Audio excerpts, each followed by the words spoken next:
Habang nilalabas ng lalaki ang kanyang pitaka, nakita ang ilang 100 yuan bills. Nang makita ito ng bank, napatanga ang manager. Dahil sa kasalukuyan ang global economy ay nag-devalue ng 10 milyong beses. Kahit ang pinakamayamang gusali sa gitna ng syudad ay mabibili lang ng 7 yuan. Kahit ang pinakamamahalin na kotse, 5 yuan lang ay makakabili ka na. Sa buong mundo, tanging ang assets ng binata ang hindi naapektuhan. Sa pagkakataong iyon, isang magandang babae ang dumaan at nakita ang binatang nakahiga sa lupa. Pagkakita sa binata, inakala niyang isang palaboy ito. Kaya kumuha siya sa kanyang bag ng 1 yuan para ibigay sa kanya. Ngunit ang lalaking nakakita ng 1 yuan ay talagang nandiri. 1 yuan. Mukhang mas mahirap ka pa sa akin. Sige, ikaw na lang ang magtago niyan. 1 yuan tapos reklamo ka pa. Nakakatawa ka rin, no? Alam mo ba, presyo ng bahay sa gitna ng syudad ay lamang Roxy. Lumabas ka nang hindi man lang nagsasabi. Habang sasabihin sana ng babae ang presyo, isang mayamang lalaki ang pumasok at pinilit niyang ipilit na isama ang babae sa pag-inom. Kung hindi pupunta ay kakanselahin niya ang 100 yuan na pamumuhunan sa kumpanya ng babae. Nang marinig ng binata ang 100 yuan at pananakot sa babae, agad siyang umaksyon para pigilan ito. Para protektahan ang babae, nagsinungaling siya ang kasintahan. Ang babae naman ay mabilis na nakaintindi. Ngayon na pagtanto ng lalaki, tinanong niya kung talagang gipit ba ang babae na magpapatakot lang sa halagang 100 yuan. Bukas may isang party para sa mayayaman. Ilalabas ang bagong listahan ng pinakamayayaman sa Jinghai. Kailangan ng asset verification para makapasok. Kulang pa ako ng pera. Naintindihan ng binata na ang grand na party ay nangangailangan ng milyones para makapasok. Para matulungan ang babae, naglipat siya ng 300 yuan. Nang makita ng babae ang sobrang pera, nagulat siya. Ang binatang may ganitong pera ay pwedeng bumili ng daang mansion. Kaya nakitang napaka-generous ng binata. Inakala niyang anak siya ng mayaman na nagde-deliver ng takeout para sa experience. Kaya agad siyang nag-alok na imbitahin ang binata sa party bukas. Pagkatapos ng asset verification, ibabalik niya ang lahat ng pera. Walang pakialam na pumayag ang binata at nagpatuloy sa pagde-deliver ng takeout. Ngunit pagkatapos ng isang delivery, nakita niya sa gitna ng kalsada daang mamahaling kotse ang nakaparada. Sa susunod na segundo bumaba isang grupo ng malalaking lalaki. Akala niya ay tinutugis siya ng mga bandido nang sabihin ng kanilang pinuno na siya ang manager ng Jinghai Bank. Na-detect nila na ang binata kamakailan ay naglipat ng 300 yuan para protektahan ang kaligtasan ng pera ng binata. Dumating sila ng personal para i-verify ang pagkakakilanlan niya. 300 yuan lang naman, hindi 3 milyon. Kailangan ba talagang ganitong karaming tao?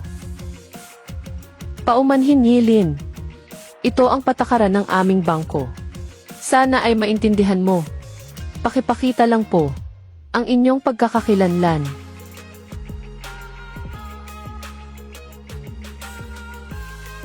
Alainan. Kakaiba, nasan ang isi ko? 100 yuan. Ito pala ang legendary super denomination at may ganito karaming pera. Ang taong ito ay tiyak ang pinakamayaman. Kailangan kong gumawa ng magandang impresyon. Ha. Yilin, hindi na kailangang i-verify ang inyong pagkakakilanlan. Alam na namin kung sino kayo. Ha. Yilin, para masiguro ang kaligtasan ng pera ng lahat ng aming customer, ang bangko namin ay naglunsad ng black card na ito. Ha. Sa hinaharap, ililipat namin ang lahat ng iyong pera sa account ng black card na ito. Mangyaring tanggapin po. Ha. Hindi na kailangan. Ang lahat ng aking savings ay hindi umabot ng 50,000. Hindi kailangan ng mga black card na iyan.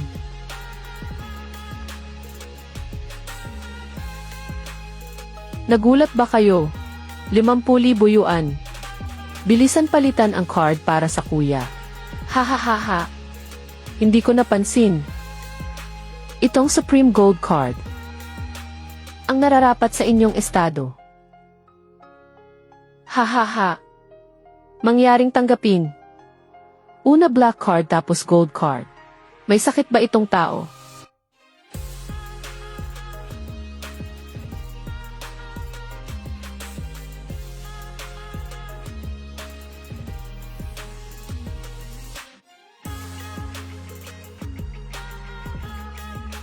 Grabe.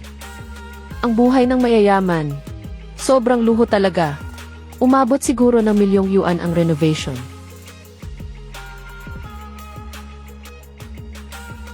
Hey. Bagong dating. First time mo dito. Hindi ka marunong tumingin. Bilisan mo ihanda ang inumin. Dadalo ako sa party ng mayayaman. Tapos ako pa magdadala ng inumin. Siyempre, gawin mo o umalis ka. Gawin ko. Ito ang specialty ko. Sino ba ang dumadalo sa party? Tapos sila pa magdala ng inumin. Ang party ng mayayaman na ito. Siguro pek. Ano pinag-uusapan nyo? Mukhang masaya kayo. Oy! Chairman Jiang. Chairman Zhu. Narinig ko. Ang assets ni Chairman Jiang ngayong taon. Ilang daang yuan. Tiyak na. Sa list ng mayayaman ng Jinghai. Ngayong taon. Ang ranking mo. Tiyak na tataas. Diba? Tataas. Hindi naman katangi-tangi. Chairman Jiang. Paumanhin sandali. Lin Chuan. Akala mo, nagbalat tayo ka bilang waiter. Hindi kita makikilala. Short drama. Ano ba tong security ng party? Paano nila ginagawa? Bakit basta pinapapasok nila? Ang isang delivery boy. Sabi ko nga, may naaamoy akong kakaiba. Kaya pala, amoy ng taong ito. May amoy ba? Naman, amoy mahirap. Security, saan ang security?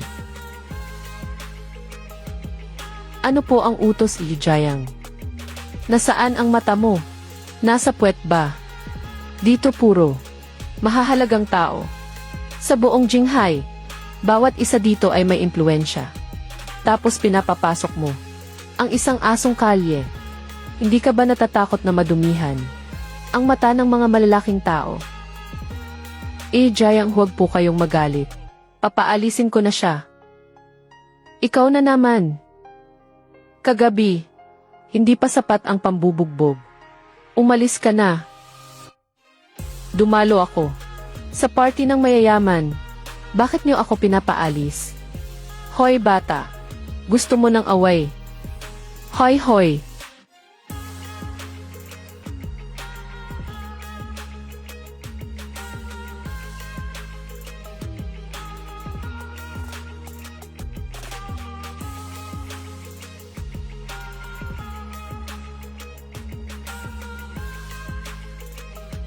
Tumigil.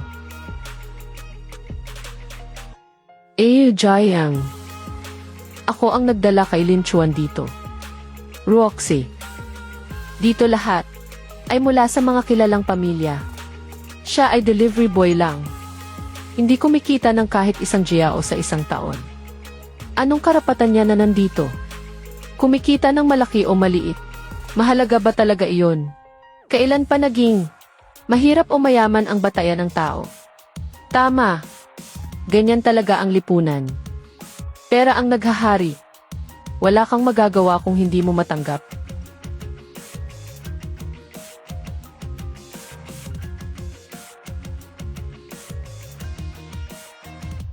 Tingnan nyo. Ang nangungunang mayaman.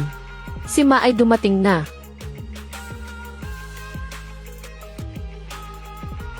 Swerte mo ngayong araw.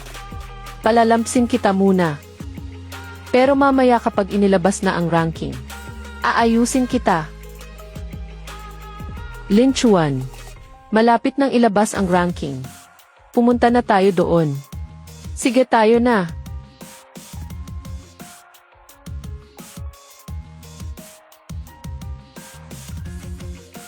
Hay! Nakakagalit. Isang delivery boy. Upo sa mesa natin.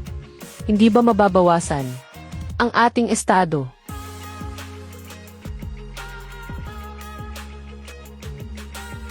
Anak, halika, umupo ka dito. Baka mamaya, may kung sinong hampas lupa na kumuha ng upuan. Ayos lang. Pumunta na lang tayo sa ibang lugar. Ma, umupo po kayo dito. Ang upuang iyan ay para sa taong number 1 sa rich list. Siya lang ang pwedeng umupo. Kung umupo ako, hindi tama sa patakaran. Ma, sino ang hindi nakakaalam na ang iyong assets ngayong taon ay lampas 10,000 na? Kung hindi ka upo dito, sino pa ang may karapatan? Tama ang sinabi mo. Sa Jinghai maraming talento, kaya hindi natin masabi. Antayin na lang natin na mailabas ang rich list. Nagsimula na naman. Ganito palagi taon-taon. Kailangan pa nating magmakaawa. Ma, huwag na kayong magpakumbaba. Alam ng lahat na sa loob ng 1-0 taon, kayo ang number 1 sa assets. Ang upuang ito ay para lang sa inyo. Umupo man kayo ngayon o mamaya, inyo pa rin ito. Sige po, umupo na kayo. Kung ganoon nga, salamat sa inyong paghimok. Upo na ako. Ay, pasensya na po. Padaan po. Ito. Kabastusan. Sinong nagbigay sa iyo ng karapatang umupo dito? May bakante rito. Bakit hindi ako pwedeng umupo? Lin Chuan. Isa ka lang na umaasa sa babae para umasenso. Ang upuang ito, hindi ka karapat-dapat dito. Jiang Ming. Sasabihin ko sa'yo, huwag mong isipin na dahil may ilang libong yuan ka na nasa rich list ka na, ay pwede mo nang tingnan ng mababa ang mga delivery boy sa kalsada. Hindi mo masabi. Baka mas mayaman pa siya sa'yo. Haha. Tama. Matama po kayo. Pero, kahit bigyan pa ang gwapong ito ng ilang buhay pa, ang kanyang assets, hindi aabot sa inyong 1 sa 10,000. Tama. Lin Chuan, tumayo ka na. Hindi ka dapat nakaupo dyan. Bakit ako tatayo, Roxy? Tiningnan ko na ang buong venue. Ito na lang ang natitirang upuan. Kung hindi ako upo dito, kukunin ng iba. Sa tingin ko, gusto lang nila kunin itong upuan. Kung hindi ako mabilis, kukuhanin ng matandang iyon. Paano ka magsalita? Hindi ka pinapansin ni Gima. Dahil mabait siya. Mabuti sa lahat. Pero ikaw, akala mo talaga kung sino ka? Roxy, itong hampas lupang ito walang modo. Nakalimutan mo ba ang patakaran sa party ng rich list? Nakalimutan mo na ba? Hindi pa nakakaupo si Gima. Paano kayo nangahas umupo? Lin Chuan, huwag mong isipin na dahil kasama mo si Roxy, ay akala mo ikaw ang pinakamayaman sa Jinghai. Hindi lang sa special seat. Kahit saan dito, kahit anong upuan, wala kang karapatang umupo. Oh, sabihin mo nga, ano bang kailangan para umupo dito? Siyempre pera ang magsasabi. Ang upuan dito ay batay sa rich list ranking. Mas mataas ang ranggo. Mas nasa unahan ang upuan. Sa mesa na ito, ang pinakahuling upuan ay nangangailangan ng assets na 2,000 yuan. At ang pinakagitna ay nangangailangan ng mahigit 1,000,000 yuan. Sa palagay mo, umupo ka dito. Karapat-dapat ka ba? Bumaba ka na dyan. Bumaba ka na dyan. Hoy, wag nating husgahan ang aklat sa pabalat. Kahit siya ay delivery boy, hindi mo masabi. Baka mayaman pala siya. Kapatid si Ma ay hamak lamang, na may assets na mahigit 1,000,000. Ang upuang ito, ako ay sunod-sunod, na nakaupo ng 1,000 taon na. Kung ang iyong assets ay lumampas sa akin, maaari kang umupo ng panatag. 1,000 lang naman, diba? Sa card ko meron akong 50,000. Mas malaki sa iyo. So ngayon, karapat-dapat na ba akong umupo dito? Ano? 50,000 yuan. Ikaw na delivery boy, saan ka nakakuha ng ganyang pera? Huwag mo akong minamaliit. Kahit ako ay delivery boy, sa mga taong ito, nakapag-ipon din ako. 50,000 kaya ko naman. Hindi ka natatakot sa kasinungalingan mo. Tingnan mo sa paligid. Lahat ng mga nasa rito ay mga kilalang pamilya ng Jinghai. Tanungin mo sila. Ilan sa kanila ang kayang maglabas ng 50,000? Lin Chuan. Iyan ay 50,000 yuan. Ang pamilyang Jiang sa buong Jinghai ay isa sa mga kilalang angkan. Assets namin ay 3,000 lang. Kung may taong totoong may assets na mahigit 50,000, iyon ay sige malamang. Hindi ikaw nagwapito. Hay, ang aking yaman ay kaunting barya lamang. Laging may mas mahusay, may mas mataas sa langit. Itong binatang ito ay napakatapang. Hindi mo masabi. Baka talagang may 50,000 yuan siya. Ha ha ha ha ha. Napakakapal ng mukha. Hoy, sandali. Wala ka palang 50,000 deposito. Paano ka naging pinakamayaman? At ikaw din. Buong pamilya mo kung pagsasamahin ay 3,000 lang ang savings. Anong klaseng kilalang pamilya kayo? Itong rich list nyo at party ng mayayaman. Peke ba ang lahat? Lapastangan. Sino ang nagbigay sa iyo ng karapatang magsalita ng walang kahihiyan? Delivery boy ka lang. Nasa pinakamababang uri ng lipunan. Saan mo nakuha ang tapang para sabihing may 50,000 ka? Hindi lang 50,000. Kahit isama mo pa ang iyong 18 henerasyon ng ninuno, pinagsama-sama, hindi aabot ng 1 yuan. Ha ha ha ha. Lin Chuan. Walang taong may gusto rito sa isang delivery boy na gwapo. Ikaw, bumaba ka na dyan. Isang delivery boy, nangahas kunin ang upuan ni Ima. Paluhod at humingi ng tawad. Lumuhod at humingi ng tawad. Huha short drama. Lumuhod at humingi ng tawad. Tawad. Tama na. Lin, hindi mo dapat pagdusahan ito dahil sa akin. Ang party na ito, hindi na lang tayo sasali. Tayo na. Hoy, tingnan nyo. Ang rich list ay ilalabas na. Malapit nang ilabas ang ranking. Ngayon gusto nyo nang umalis. Huli na. Hay, sawang-sawa na talaga ako sa inyo. Nagmamalaki na kilalang pamilya. Pero isa-isa ay hindi makapaglabas ng 50,000. Sa kalye maraming taong may 50,000. Madami sila. Bakit kailangan pa nating mag-away dito? Sawang-sawa na ako. Hindi na ako makikipaglaro sa inyo. Binata, akala mo ba ito ay spirit money? Pwede mong sabihing may 50,000 ka.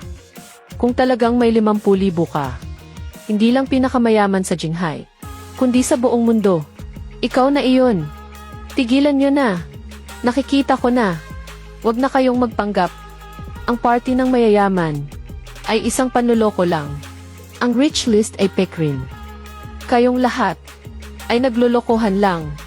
Ang 50,000 na ito, paano magiging richest person? Kapatid, ikaw, tumahimik ka. Lalo na ikaw. Ikaw ang may pinakamalaking problema. Itong rich list.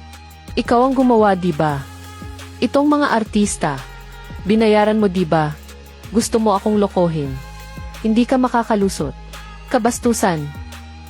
Nangahas kang insultuhin ang pinakamayaman. Ikaw naghahanap ka ng gulo. Bakit? Bawal bang sabihin na peke? Bunganga ka pa. Pumarito. Bugbugin niyo siya. Bitiwan niyo siya. Bitiwan niyo siya. Tingnan. Ilalabas na ang rich list. Malapit nang ilabas ang ranking. Tingnan natin. Itong delivery boy. Ilang yuan lang ba talaga? Binata. Ininsulto mo ang pinakamayaman. Ginulo mo ang ceremony. Mamaya kung wala, ang pangalan mo sa listahan. Gugapang ka palabas. Dito sa venue. Basura ay basura. Habang buhay ka na. Kabilang sa pinakamababang uri ng lipunan. Balak ko sanang. Palampasin ka na. Pero hindi pa pala. Ikaw ay nagpapasalamat. Ngayong ilalabas na ang rich list. Ako.